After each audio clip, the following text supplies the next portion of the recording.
lakes that have a lot of surface acres on them.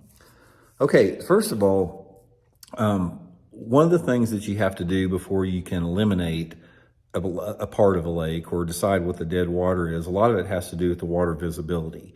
Now, in general, the dirtier the water a lake has, the more dead water it's going to have. And the clearer the water is in a lake, the less dead water.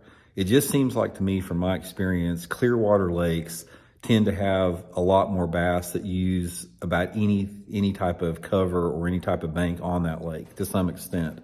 But if you have dirty water, not so much, because there's got to be certain things within that dirty water that are appealing to the fish in terms of, how the cover's laid out and, the depth of the cover and that type of situation. Because in dirty water, you don't have bass that suspend as much. So therefore the bass are going to use more, they're going to be more bank oriented, and they're going to be a little bit more picky about the banks they get on because it has to be prime type habitat.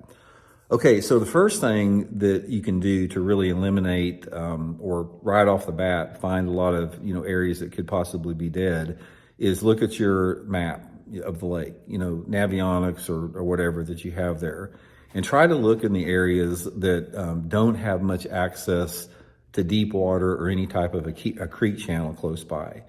In general, if you have areas that are a long way away from any type of deeper water or creek or river channel, those areas are normally not going to be quite as productive. The only exception to this would be like in the summertime of the year, if you have a real flat area that's not very close to deep water that has a lot of shallow cover on it, sometimes that can pull those fish up in there. But most of the time, that is going to be a big indicator that there's not going to be a lot of fish there, is not having some type of a relative deep water access. Now, I don't mean like a super close access, but I'm talking about something like within 50 to 100 yards of it, where there's an old creek or river or something like that. That's a big part of it. The next thing that you can look at is the cover on the bank, the type of cover.